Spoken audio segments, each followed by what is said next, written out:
Holes. When I was about 7 or 8 years old, I lived with my grandparents in South Carolina. They had this big house that used to be a stop on the Underground Railroad, and I used to love discovering all the cool passageways that ran all over the place. When I wasn't doing that, my grandfather would teach me fishing and hunting, while my grandmother would teach me how to sew and cook. Kind of girly things for a little boy to be doing, but those skills definitely helped out in the long run. My folks were military, so rather than drag me around and traumatize me with multiple moves, they had me stay at my grandparents'. My room sat at essentially the middle of the house. It was surrounded on all sides by thick walls which used to house passageways, but had since been sealed off. I had hung up pictures and cool things befitting to an 8-year-old's room. I loved the house, but it started to feel a little off after a while. I noticed that my things kept disappearing. Nothing incredibly valuable, just trivial things like my toothbrushes and combs.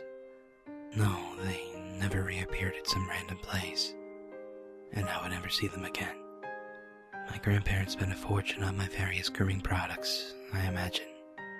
It was just my stuff though, which left me and my family in confusion. They used to joke that a ghost must have taken a liking to me. They were kidding, of course, but I started to get really freaked out over this notion.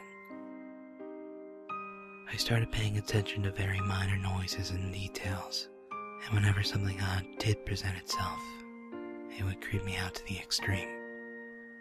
I remember drying a favorite shirt of mine, only to come back 5 minutes later to find the dryer door open and my shirt gone. My things would be moved. Pictures of me that were on the walls would go missing. Most importantly, these little holes started appearing in the walls around the house. They first showed up in my room, then they just popped up all over the house. The kitchen, the bathrooms, the living room. Everywhere except the master bedroom, where my grandparents slept. This really creeped me out. So, one night I decided I was going to sleep in their room. I slept in a pretty comfy sleeping bag on the floor, and for the first time in a while, I felt pretty safe. 2 a.m. rolls around, then I wake up to this weird tapping sound. It's almost as if someone was hammering something a little ways off. It was in the middle of the country, and people are often awake doing random things at all hours, so I just started to write it off. The moment I started to shrug it off, I happened to look at the far wall, directly facing me, just in time to see a jagged piece of the wall fall out, leaving another tiny hole. I yelled and woke my grandparents. They were generally upset for me, so we packed up a few things and left for a weekend.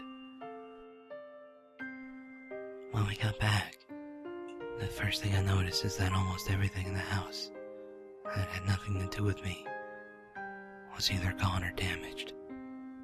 My room was now host to at least 30 different holes, all in varying shapes and sizes. I was exhausted and all I wanted to do was go to bed. Me and my grandparents stood in my room and demanded that whatever was in the house to leave me alone. There was no great relief.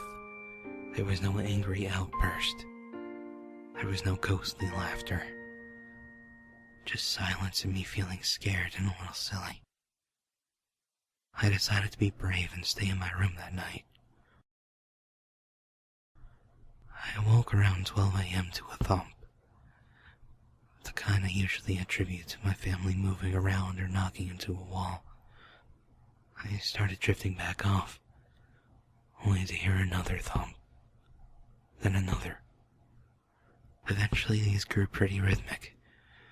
I was scared out of my mind. I bolted upright and started scanning around my room. I grabbed the flashlight that I had grown to keep on my nightstand and started shining it everywhere. The floors, the walls, the holes. The thumping stopped, but I kept looking around frantically. Eventually my beam caught something shiny, and I fixated on it. As soon as I realized what it was, I screamed and started crying like a little girl for my parents. It was a human eye. My grandparents came in and saw this. An unblinking human eye staring out at the room. The police were called and came immediately. They opened the sealed portions of the house and searched every passageway they could find.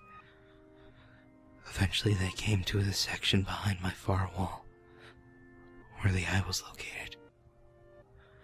I wasn't privy to the information when I was that young, but when I got older my grandparents told me what it was. The police came upon this tiny room, only big enough to hold one person comfortably, if only barely. They were first greeted by what was described as a thick layer of garbage and waste.